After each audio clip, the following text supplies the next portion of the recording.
Tá. Então, bom dia a todos, mais uma vez. Hoje, aula... Bom, eu tô sem o título do texto em português. Rodrigo, qual é o título?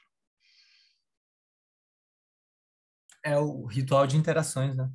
Não, mas qual é o título do capítulo? Só um segundo. Natureza da deferência do pacto. Ok, obrigado. E é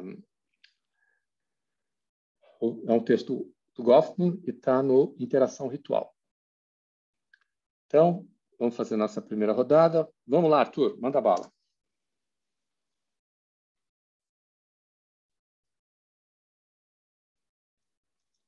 Professor, eu achei bem legal o texto, eu gostei bastante. Até porque tem muita semelhança com o que eu estou trabalhando no TCC, na verdade. Ele está falando de psiquiatria, de uma instituição de psiquiatria, né? E eu achei bem legal, porque, na verdade, pelo menos foi a impressão que eu tive, não sei se todo mundo teve a mesma impressão, mas, assim, esse é o texto mais etnográfico, por assim dizer, que eu já li, em toda a minha graduação, assim, né? Porque eu acho até estranho isso, na verdade, porque a gente geralmente não... Porque, assim, para quem não sabe, eu estou fazendo TCC e o nosso professor está me orientando no TCC, né? E eu estou tendo toda um pouco essa dificuldade, né, de produzir o dado e como é que percebe o dado e como é que tira essa questão da teoria, né, do dado. E eu achei muito interessante esse texto, por quê? Porque o texto, professor, e é uma questão um pedido mesmo que eu faço sempre para o senhor mesmo, tipo, eu vejo assim que nesse texto existem generalizações que ele faz que, se eu fizesse, o senhor ia falar que eu já estou botando teoria no meio do dado, né? E eu sei que ali não é o dado que ele está colocando, ali ele não colocou o dado, ali ele colocou uma leitura a partir dos dados que ele separou. Só que ele fazia generalizações de forma bem sutil, assim, ele jogava um exemplo de como funcionava na psiquiatria, que ele teve acesso ao dado, né? E ele fazia generalização com a sociedade americana que ele convive, né? Então, fala sobre, por exemplo, noivos, né? A questão do anel e tudo isso. Então, tipo assim, eu queria que o senhor trouxesse um pouco isso, até da sua experiência profissional mesmo. Como é que foi a sua organização dos dados? O que você achou, né? O que tem lá que, tipo, é uma boa generalização? O que tem lá que é uma má generalização? Onde é que ele está usando bem? Onde é que está usando mal o dado? Eu gostaria de ter essa dimensão, assim, que me ajudaria bastante. Eu também achei muito legal, e aí, botando o último ponto, eu acho, que é o seguinte, ele coloca muito sobre o ato como expressão, né, de conformidade ou inconformidade com uma certa regra, né? Então, ele traz, por exemplo, o paciente que não vai para as sessões e o médico que também... Não, o paciente que não vai já assume que ou o paciente está doente demais para ir, para perceber que está sendo ajudado, ou o médico que é um mau médico e não consegue segurar os pacientes, coisa e tal, né? E eu acho interessante, porque, na verdade, porque eu senti um pouco limitado. Eu acho que ele podia ter elaborado mais no sentido de que existe um sistema ali. E muitas vezes, não é nem porque o cara é doente demais para perceber ou porque o cara é chato, o médico é chato, mas às vezes porque o sistema oprime o cara de alguma forma que ele não goste. Às vezes o cara, por exemplo, no GIPSI, vê muita gente que não quer ir para o GIPSI, que é um grupo de psicólogos, né? Não quer ir ser atendido pelo GIPSI porque não quer ser medicalizado, né? Porque tem medo de medicalização. No GIPSI a gente nem medicaliza as pessoas, mas tem esse medo, né? Então essa inconformidade com eu vi assim com a posição social estabelecida dentro daquele discurso. E não, então ali a gente está vendo a questão de código. Ele trabalha a questão de código, mas eu achei um pouco limitado. Não é limitado, porque limitado é uma palavra estranha, porque ele foi para outro caminho, na verdade, né? Então, eu achei interessante como é que a gente pode perceber essa relação eu e sociedade, agora, não só como uma coisa absoluta, mas uma coisa referente necessariamente há um código específico que uma sociedade vai trazer. O código determina o lugar do sujeito. Então, o discurso mesmo, você é paciente, você tem que fazer X, Y coisa, e o médico tem que fazer X, Y coisa, e você espera que um faça, e para isso que tudo dê certo. E eu acho que, para também não me prolongar muito, eu vou ficar por aqui mesmo. Só uma distinção também, traz regras substantivas e cerimoniais. Eu não, tipo assim, para mim não ficou muito claro. Eu entendi mais ou menos, assim, mas eu achei que, tipo, ele mesmo fala que é meio complicado isso aí, eu também achei meio complicado, na verdade. Queria que se desse e me passasse rapidinho por isso. É isso. Tá bom. Vamos lá, e você, Henrique? Ô, professor, eu não consegui ler o texto, não. Mas estou acompanhando aqui a discussão. Tá legal. Helena? Eu li esse texto muito mal, como eu falei, não estou me sentindo muito bem. Mas teve uma hora que ele fala que os gestos vazios são cheios. Isso eu achei muito interessante, essa análise, né? E também quando ele fala das coisas de deferência, me lembrou muito que a gente conversou na outra aula da comunicação fática, né? E eu fiquei pensando como comunicação fática pode ser uma forma de deferência. E eu acho que foi isso, professor. Tá bom. Obrigado, Helena. E você, Rodrigo? Eu achei muitas coisas, professores. Professor, eu gosto muito do Goffman. Acho muito interessante o jeito que ele coloca as coisas. E, enfim, a primeira coisa que eu acho interessante é que, para mim, fica muito fácil, é que ele trabalha com pares de oposição, né? Principalmente nesse texto. Então, para uma questão de aprender, fica mais simples, né? Do que uma questão geral mesmo, assim, sem oposição, muito mais, né, deslocada. Mas eu gosto de pensar, a primeira coisa que tem a ver com o que o Arthur falou, né? Dessa questão de ser realmente um texto etnográfico, né? E aí, tipo, parte de um ponto que é muito interessante para antropologia, que ele fala, né, que o melhor jeito de estudar o comportamento seria através das pessoas que fogem da regra do comportamento, né? E aí, tipo, ele vai ver a questão da regra através dos que não seguem a regra, que ao mesmo tempo que é a questão que ele coloca, né, que mesmo pela ação ou inação, ou pelo segmento ou descumprimento de regra, a gente tem uma sequência ali e isso gera, né, ações consequentes e resultados. E e aí, enfim, que é essa questão da função da ação, né? Que eu acho que é bem interessante a gente colocar. E não sei, um ponto que eu acho que era bastante legal é porque talvez eu acho que mais fica mais legal para a gente compreender a questão da regra cerimonial e substantiva que o Arthur falou, né? Porque, enfim, ele coloca essa questão, né, da substantiva que tem significado, importância por si só e etc. E, ao mesmo tempo, as cerimoniais não, teriam uma importância secundária.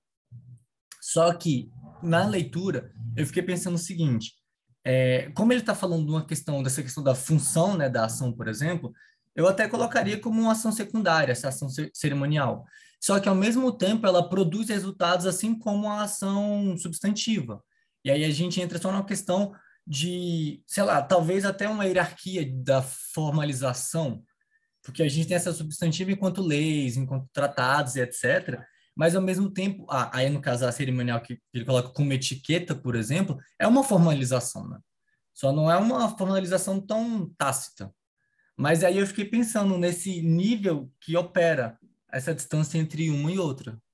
Mas, enfim, e aí outras coisas a gente vai discutindo. Tá bom. Rafael?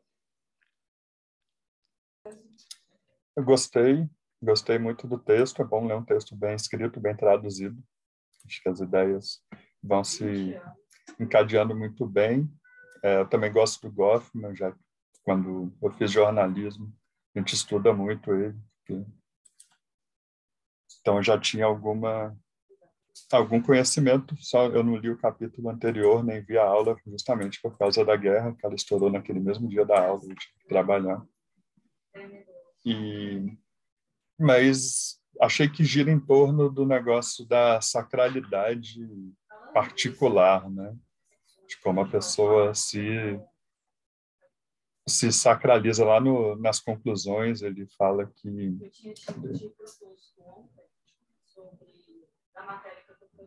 os conceitos durkheimianos lá, né? Que ele acha que esses conceitos ajudam a compreender alguns aspectos da vida secular urbana. Então, que ele argumenta, o Goffman, né, que existe algo da religião, ou de como a gente ritualiza a religião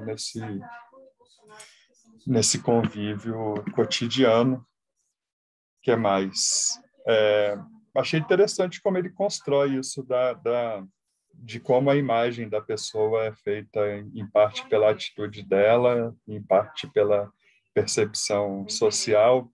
E pensei muito, algo que ele não fala tanto, das pessoas que tentam corromper ou fingir um porte que elas não têm. Por exemplo, a gente viu no início desse governo Bolsonaro um monte de gente mentindo no seu currículo Lattes, que tinha feito mestrado, doutorado. E eu acho que isso é uma forma de se colocar na sociedade com um bom porte, assim, mas, na verdade, a pessoa está fraudando o negócio, né? Então, fiquei pensando nessas... Que ele também fala que quando alguém frauda, é mais para confirmar que a regra existe, né? Ele não toca muito em como as pessoas fazem, mas ele diz o porquê que as pessoas fazem. Então, tive essas reflexões. Obrigado, Rafael. Letícia, e você? Quer falar alguma coisa? Eu consegui ler metade do texto, já foi um grande avanço para mim. Fiquei bem feliz. Me chamou muita atenção a parte mesmo que conversa muito com o Taylor, que ele fala muito da comunicação, de que o eu é confirmado pela comunicação, de que o indivíduo não se diferencia a ele mesmo, de que é muito no outro que a gente vai se ver, assim, se identificar. Esse foi meu principal achado, assim, na metade do texto que eu li. Legal, obrigado, Letícia. E você, Lucas?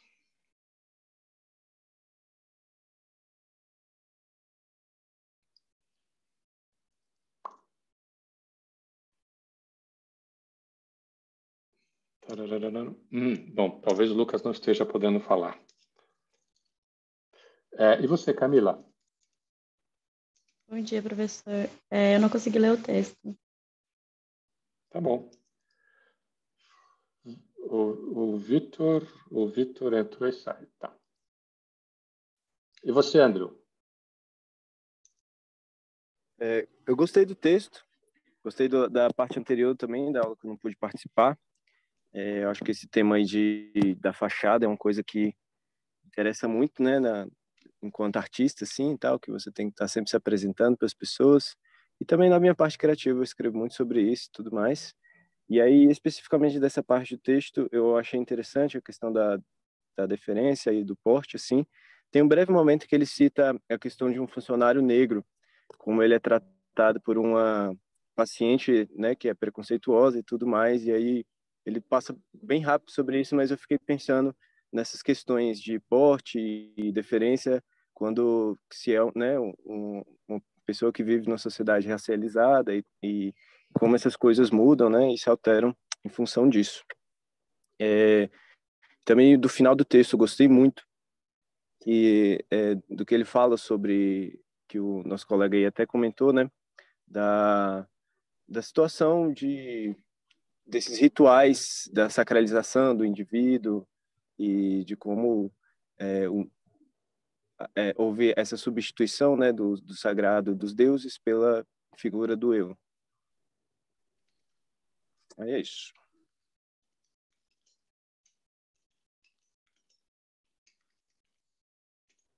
É isso. Obrigado, André. Você está vendo como as coisas estão conversando, né? Por exemplo, essa questão do sagrado que ele está trazendo tem tudo a ver com os textos de Dumont que a gente leu. A ideia desse indivíduo fora do mundo é um indivíduo em relação a Deus. Então, portanto, é um indivíduo na sua dimensão mais sagrada, digamos assim. Bom, eu vou começar mencionando a coisa do Arthur, né? O comentário do Arthur. E assim, para quem não conhece, o Arthur ele tem uma cabeça muito teórica. Então, imediatamente ele começa a descrever o dado e, pumba, ele já começa a fazer locubrações teóricas. Então, eu quero dizer o seguinte, na minha cabeça tem uma distinção entre o dado que você coleta e o trabalho que você produz. Então, o dado que você coleta por meio de notas etnográficas, ele obviamente ele tem uma teoria, na medida em que quando você olha para o dado, você vai olhá-lo de uma determinada perspectiva, e essa perspectiva é informada por uma teoria e por tudo aquilo que você já leu. Então, por exemplo, depois de ler Goffman, quando você for observar os GIPs, provavelmente você vai prestar mais atenção nos aspectos cerimoniais. Isso te permite descrevê-los. Mas o meu ponto é que na hora que você está fazendo a descrição dos dados, a teoria que você tem que utilizar, a principal, é a teoria que te permite ver os dados. Não os dados para discutir alguma coisa teórica que você... Isso você faz num segundo momento. Então, por exemplo, quando ele estava fazendo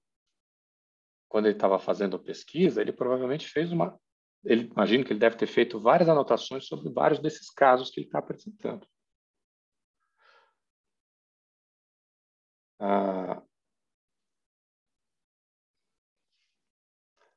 E aí, o que acontece? Ele está... Só um instantinho, gente. Filho, eu estou aqui em aula. Você quer participar da aula? Só um instantinho.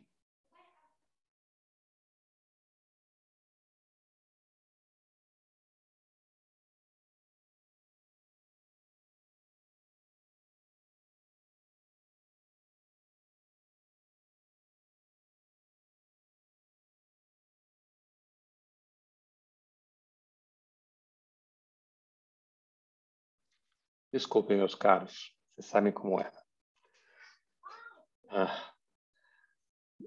Meninos de 6 anos são incontinentes. Aliás, ele tem 7. 7. 2014 a 2021 dá quanto? 7 anos. Então tá. Onde é que eu estava? O dado e a teoria e a visão. Ok. Então é isso. E você como orientador, você está vinculado muitas vezes não às coisas como elas são, ou seja, o ideal. Você está vinculado a uma situação concreta. Então, por exemplo, isso vale para todo mundo. Você vai muitas vezes fazer intervenções tendo em vista a pessoa com que você está dialogando. Então, de repente, a pessoa é muito teórica. Aí você tem que enfatizar os dados. Às vezes é o contrário. Aí você tem que enfatizar a teoria. Faz sentido? Tá. Então, tipo assim, já é aceitável, então, por exemplo, na nota, já ter algum, você já perceber, porque eu percebo, tipo assim, na escrita do cara, por exemplo, já dá para ver uma tendência do Durkheimiano. E na nota, uma tendência de Durkheim, do jeito que o do Goffman está trazendo, e coisa dos fenômenos e coisa e tal. E eu vejo, pelo menos na minha visão, aí não precisa se deter muito nisso, porque é uma coisa muito específica, mas só ver se faz sentido. Por exemplo, o telefone do Gypsy, né, o telefone de crise, como um luto coletivo. Não precisa ser nada lucubrante, é como eu vi, é a forma como eu vi. Né? Não necessariamente quer dizer que é a mesma coisa que o dom e coisa e tal. Mas é uma forma de luto coletivo, uma forma de um trabalho psicológico ali que estão fazendo em conjunto. Mas olha só, quando você já vê como um luto coletivo, você já está vendo a partir de uma teoria. Não é ruim. Aí você vai descrever isso como a partir dessa ideia de luto coletivo. Ok. O problema é você começar a discutir o que é o luto coletivo. Não é o que está interessando ali. Isso é um momento que você faz depois, quando você tiver as notas. Aí você vai examinar isso. Mas olha só, vamos falar do Durkheim, que é o que você estava dizendo. É muito interessante, porque o Durkheim ele pensa a sociedade enquanto um fenômeno. Só um instantinho de novo.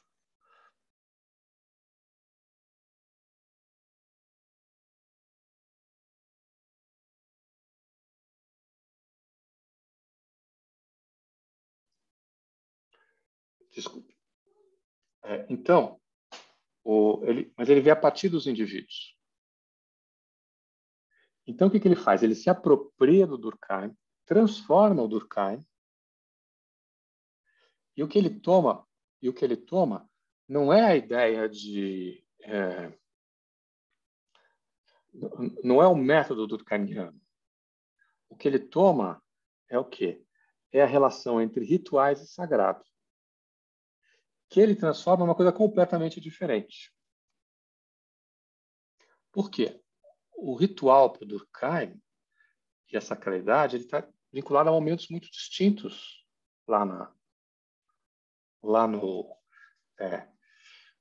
nas formas elementares da vida religiosa. O que é o ritual? O ritual é um momento de efervescência coletiva, que se opõe ao momento em que as tribos australianas em que estão divididas em pequenos grupos. O que está em jogo é a sobrevivência. Então, ele usa essa oposição. O que o Goffman faz?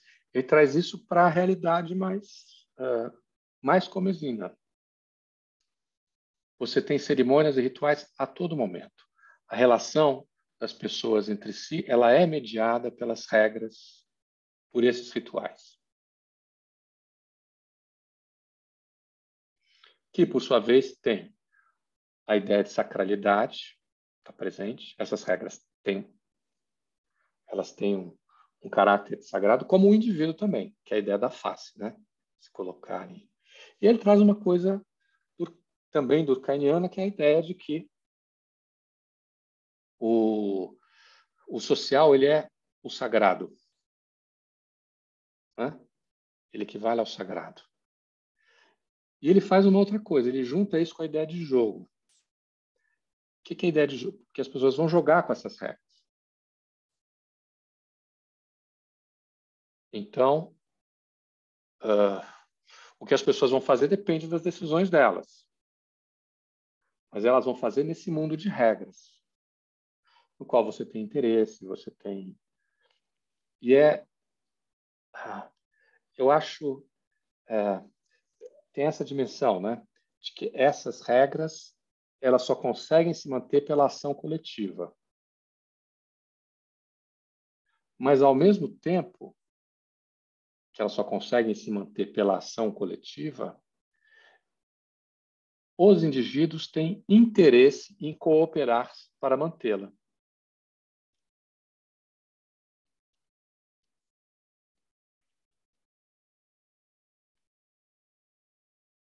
Isso estava muito presente no outro texto. A minha face, eu te dou face na medida em que você também me dá.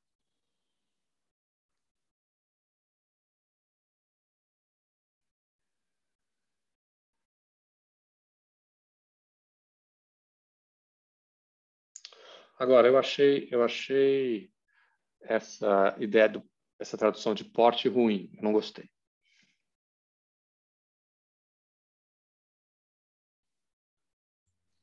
Demeanor. Demeanor. Qual seria melhor? O original que eles usam, vamos ver aqui se eu consigo...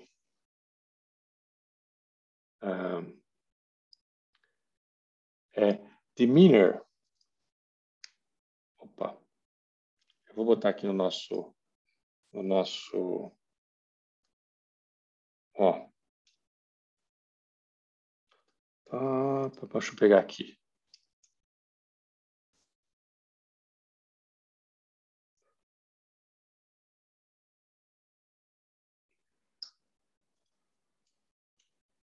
Opa, não.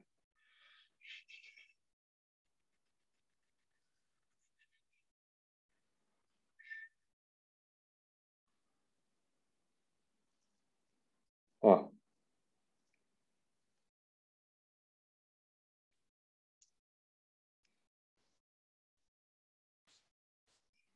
Isso é o que eu tirei aqui do nosso do meu dicionário aqui, né? Ou seja, olha só, o comportamento para o exterior, na virada para o exterior. Peering. Vamos ver como eles traduzem peering aqui. From outside, the letter general appearance or something rather than its nature or substance. Então é quase uma coisa que tem olha só, peraí, não, errei. Onde é que eu estava?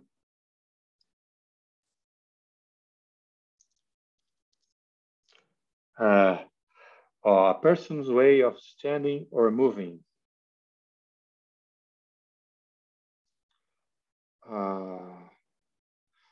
The ability to tolerate something bad or to be tolerated. Peering. The direction or position of something. Essas duas coisas não têm a ver, né? Mas posture, comportment, carriage, gait, stance, deportment. Postura talvez fosse melhor do que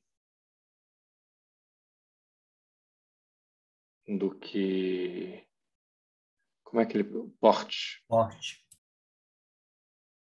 Porque quando você fala de porte, o que você tá pensando?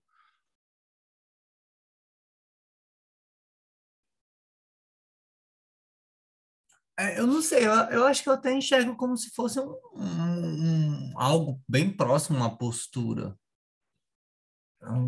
Eu não consigo, na verdade, fazer uma diferenciação tão Você fala estrita de assim, cada um. você fala assim, ele tem um mau porte. Você já utilizou essa palavra?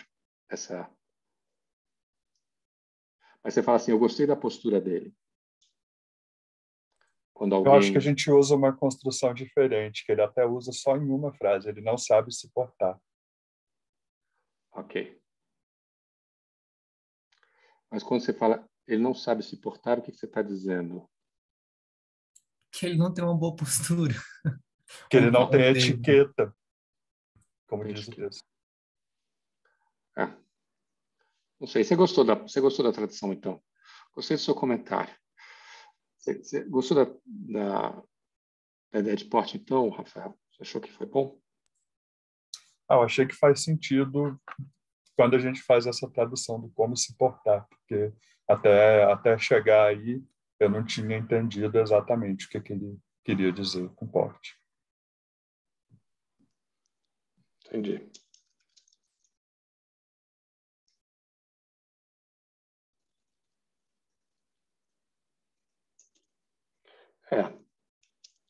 Mas é que aqui tem... Porque, sei lá, minha família, meus avós, meus pais me ensinaram como me portar à mesa, por exemplo, que são regras de etiqueta, né? Ou códigos de conduta.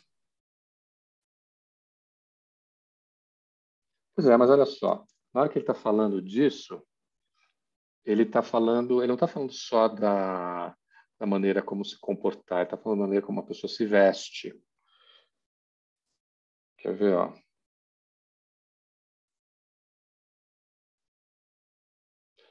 Eu estou na versão em inglês, tá? Então, ó, by demeanor, I shall refer to that element of the individual ceremonial behavior typically conveyed through deportment, dress and bearing.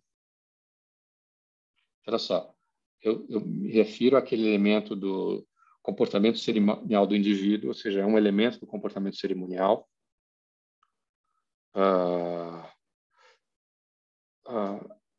Tipicamente presente nas ideias de bearing, né?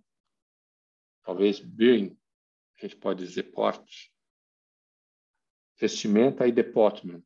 Como é que ele... É que essas palavras não têm uma que é a maneira como a pessoa fica em pé e caminha.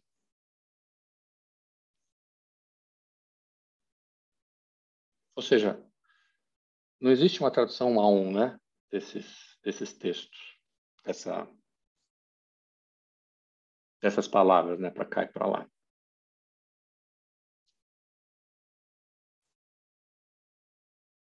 Tá bom. Ele trabalha com pares de oposição. O que vocês acharam disso?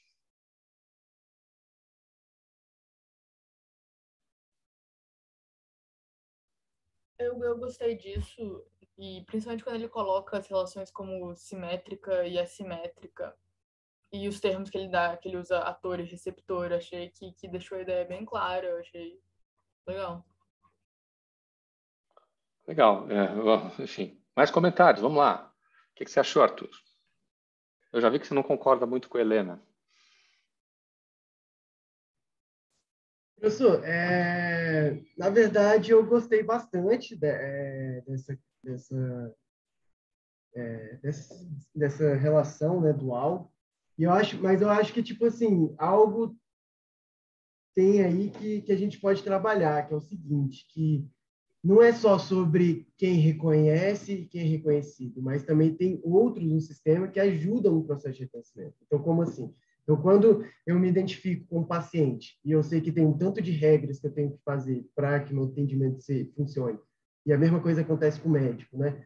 E essa relação assimétrica, ela funciona, ou simétrica, né? Cada caso é um caso, ela de uma forma dual, né? Eu sou como tal e por isso você faça tal trabalho para mim. Como se fosse uma dialética de um trabalho a partir do reconhecimento, né? E aí cabe totalmente a questão de ator e receptor.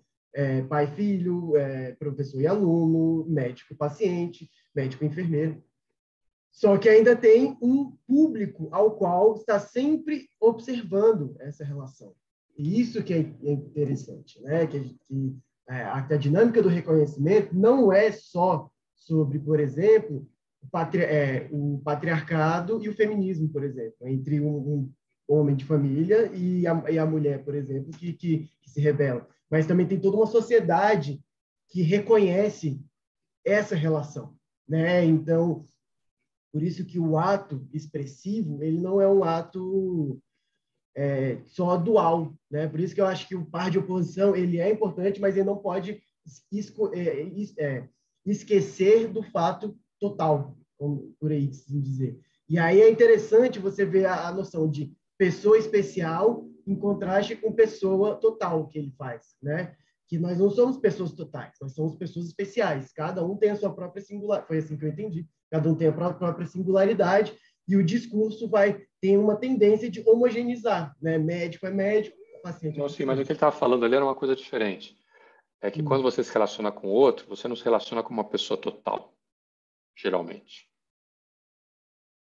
Não é o Arthur em todas as suas dimensões, mas é o Arthur como estudante, é o Arthur como terapeuta, é o Arthur como filho, é o Arthur como... Então, isso abre margem para o quê? Porque o Arthur, como, por exemplo, paciente, ele não é como um paciente comum, ele não é como o paciente, não existe o estereótipo, né, o arquétipo. O paciente, todo mundo é igual, né? Mas cada paciente vai ter sua própria singularidade, né? Por quê? Por que isso é importante? Porque isso diz do discurso. Então, aí já vem, né, Lacan trazendo de Foucault, mas essa ideia de... Então, existe o discurso do mestre, que é esse que tem a verdade, possui a verdade sobre o meu gozo e vem me ensinar algo sobre o meu próprio gozo, que está relacionado ao meu trabalho, e tem o discurso que é o avesso, que é o discurso da psicanálise, que é exatamente perceber que a verdade está no sujeito que sofre essa relação, que sofre, teoricamente, o paciente, por exemplo, que tem a própria verdade da sua relação. Então, por exemplo, quando o paciente vai lá e fala: bem, eu não vou para esse hospital porque o cara fica me tratando muito mal, tá ligado? E, tipo assim, não é porque ele é o paciente e o paciente é rebelde. Não, porque esse paciente, em especial, ele não se identifica, ele não se sente inserido nesse sistema simbólico, nesse discurso que ele está se inserindo. E aí, por fora, fica parecendo, ele só está doido porque doido demais para perceber que está sendo ajudado. Mas, na verdade, isso é uma forma de se estabelecer, de se constituir dentro do discurso, entendeu? Então, eu entendi nesse sentido, assim, essa coisa do especial. Cada caso é um caso, né? Cada relação tem sua própria forma dentro do discurso. Comentários, Rodrigo? Sua reação. Arthur, eu fiquei pensando nesse sentido, inclusive foi o comentário que eu fiz, né? Que eu gostei de trabalhar com pares de oposição. Aí, por exemplo, de primeira mão a gente poderia lançar, de fato, uma crítica falando, tipo, tratar as coisas de forma binária não, com certeza não corresponde à totalidade das coisas. Só que, nesse caso em específico, eu acho que, por exemplo, por que eu acho que foi genial? Porque ele não coloca em oposição, ou ele não trabalha a binaridade na relação nos indivíduos, mas nas relações. Então, por exemplo, quando ele coloca o ator e receptor, não é necessariamente personificando essas posições, mas é deixando elas como posições opostas. Mas da mesma forma que eu posso ter tanto ator ou receptor não humanos, por exemplo, que é um exemplo que ele dá. Aí, por exemplo, a adoração a uma imagem, por exemplo. A gente tem uma ator e um receptor que são, a gente poderia dizer, universal. A gente tem um grupo de pessoas que tem essa interação, entende? Então, por exemplo, nesse sentido, eu acho interessante, porque, pelo menos para mim, eu não consigo pegar um ponto que vá além dessa relação. Porque a relação é dual, mas ela, ao mesmo tempo, não se limita a essa interação direta. Ela consegue fazer um percurso, entende? E aí, enfim, pelo menos para mim, eu entendi dessa forma, essa relação aí, né? E para mim é genial por isso, porque eu vejo como uma relação que é dual ao mesmo tempo, mas que não se limita a duas esferas só. Tipo, ela consegue abranger mais. Sim, mas olha só, a dualidade, ela é o quê? Ela é classificatória. E ela organiza outras coisas. Ela não ela é, num certo sentido, uma redução de complexidade, mas é uma redução de complexidade no sentido, é uma frase esquisita, no sentido da construção de sentido. Então, você tem uma oposição. Ou ela é assimétrica ou é simétrica. A ideia é que alguma coisa é assimétrica ou alguma coisa é simétrica. Há alguma outra possibilidade?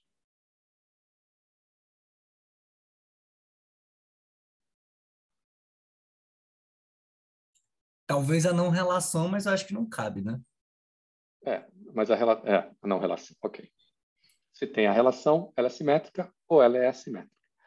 É claro que você está falando isso, você está pensando numa sociedade, novamente, individualista, para a qual a simetria e a assimetria têm um sentido particular, que é diferente de uma sociedade hierárquica. Mas ele coloca contexto anglo-saxão, né? Então, o que você faz? Então, qual é isso tem a ver o quê? Isso tem a ver com... Tem várias dimensões aí. Primeiro, ele está dizendo que naquele contexto, as próprias pessoas, mesmo se elas não coloquem, não relacionem o que elas estão fazendo com a ideia de assimetria ou simetria, têm consciência de que aquilo é simétrico ou assimétrico. Você vai tratar as pessoas que são iguais a você de uma maneira, as pessoas que são diferentes. Então, por exemplo, as enfermeiras vão tratar outras enfermeiras ou enfermeiros de um jeito e o psiquiatra de outro completamente diferente. Da mesma forma, os médicos vão se tratar de um jeito e vão tratar de outro jeito os enfermeiros e pacientes. Então, ela está nas duas dimensões. Ela faz parte do sentido dessas coisas e, ao mesmo tempo, faz parte da maneira como ele pode perceber essas coisas. há uma consistência entre a classificação e o dado. Professor, não sei se eu tô indo para outra coisa, na verdade, mas assim, eu vejo que tipo essa relação dual, esse além, né, esse fazer sentido, ele só faz, ele só ganha um sentido a partir a partir de um discurso, a partir de algo que media essa relação. Então, tipo assim, quando eu me identifico, por exemplo, com o totem, e a partir desse totem eu me estabeleço como filho desse totem, como membro desse totem, como relação a esse totem X, e por isso eu tenho uma relação específica com o meu pai, com o meu irmão, ou então com o padre, com o curandeiro, né? Que sabe do totem, sabe da magia, sabe de tudo isso. Então, essa relação binária, que é fundamental, né? Inclusive para a lógica do reconhecimento, para mim, ela não consegue se sustentar, ter consistência, se não for por algo como, não vou chamar de uma força, mas como uma entidade terceira. Uma entidade também não é uma boa palavra, como um sistema simbólico que a engloba. Pronto. Você tem que ter um sistema de posições sociais para isso funcionar, né? Então, mas no hospital psiquiátrico, que é a instituição que ele está examinando, você tem claramente um sistema de posições sociais. Em primeiro lugar, vem os médicos, né, os psiquiatras. Depois vem os psicólogos e sociólogos, que estão numa dimensão abaixo. Depois vem os enfermeiros. Talvez tenham uns administrativos aí que eu não certificaria, mas... Aí depois você tem os enfermeiros. Depois você tem os pacientes. Aí depois você tem as visitas, né, os parentes dos pacientes. Então você tem essas posições. Claro que não existe assimetria. A assimetria não cria a sociedade por si só, né? Não é a partir da simetria que você tem uma sociedade. Mas você tem uma sociedade, dentro dessa você tem assimetria ou simetria. É isso que você estava falando, né? Então, eu acho que a noção de simetria ou assimetria, né, essa diferença de um tem um direito, outro tem outros, é sustentada exatamente por exemplo, pelo discurso hospitalar, que é daquele dispositivo próprio do hospital psiquiátrico. Só que ele também é englobado de uma forma total, com outro sistema que o engloba, né? Que é a sociedade. Mas tem uma coisa de morfologia, tem uma dimensão que é a dimensão da morfologia social, que é justamente que está ligada à ideia de instituição também, que é você tem posições sociais diferentes. Ou seja, não é o discurso hospitalar, é uma questão difícil, é o discurso hospitalar que justifica essas distinções ou essas distinções são necessárias para o discurso hospitalar?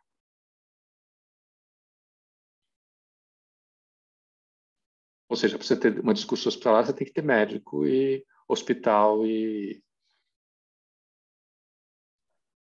Acho que, professor, é a disciplina que estabelece essas relações. Então, não é porque tem médico, uma pessoa que cura, a ideia de uma pessoa que cura, que necessariamente todo mundo se curva ao redor dela, né? Isso aí, a gente vai vendo vários sistemas simbólicos com várias formas diferentes de cura e várias formas diferentes de se portar frente a esse que cura.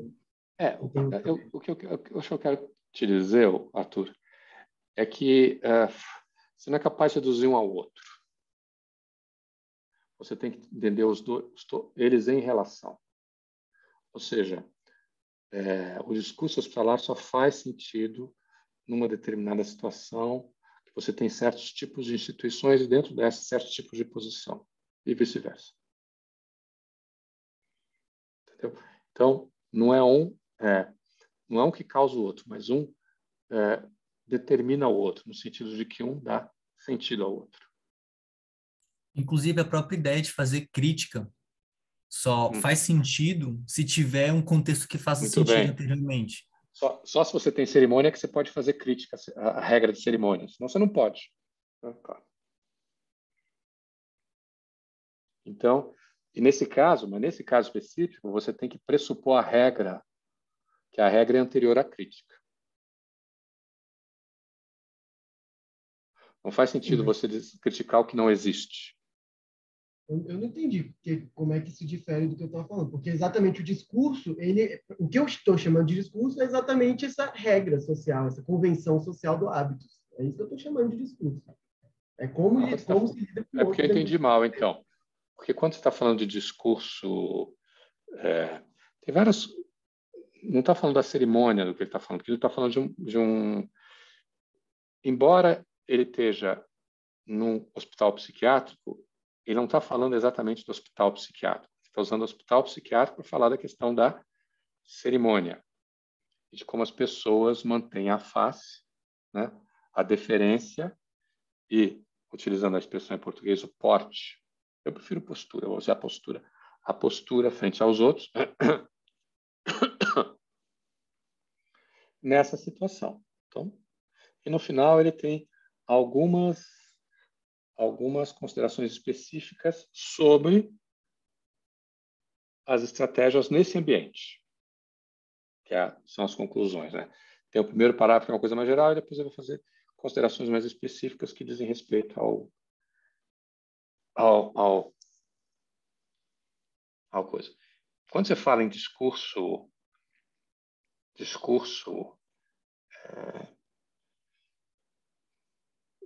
de internação, de medicalização, isso é alguma coisa que está para além disso. Tem uma produção, tem uma teoria médica por detrás disso, tem uma relação, experiências entre certos tipos de medicação e certos tipos de disfunção. Tem um saber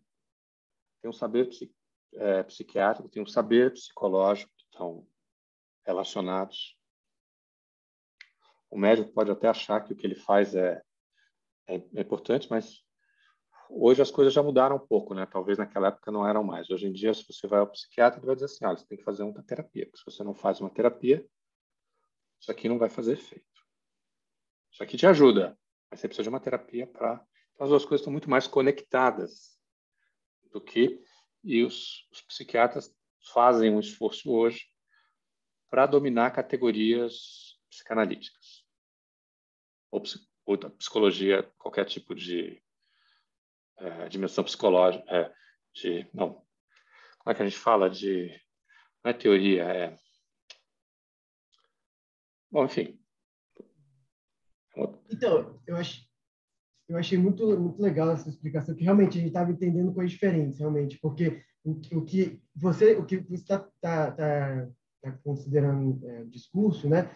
Esse discurso aberto, né? Até meio político, né? Na verdade, eu considero, analiticamente falando, como se fosse o mito fundador do discurso psiquiátrico. Então, como assim? Então, por causa dessa noção, né? Como se fosse um mito, né? Você tem sofrimento, eu tenho saber sobre o sofrimento, e por isso a nossa relação terapêutica ganha um sentido. Então, é porque você está doente e eu sou médico, eu vou curar você. Mas isso, de todo jeito, é exterior à ideia de cerimônia que ele está colocando. A cerimônia, como eu entendo, é tipo assim, uma cerimônia um processo dentro do discurso. Então, por exemplo, quando você compra um anel de noivado, existe a instituição do casamento, existe mas, Arthur, tudo bem. Mas aí nós estamos falando de coisas diferentes também. Eu estou falando do Goffman. Como assim do Goffman? Então eu estou entendendo a cerimônia nesse sentido. Então, acho que eu estou viajando. Olha só, porque o Goffman, o que ele está falando de cerimônia, são essas regras, não é? Esses rituais das relações mais cotidianas, nos quais as pessoas se colocam frente à outra, estabelecem a face, essas faces têm assimetrias, essas assimetrias elas têm que ter um certo tipo de respeito, né? ou exigem um certo tipo de comportamento em relação a essa, assim vai. Gente, já são 11h50. Hoje a gente acabou. Bom, então,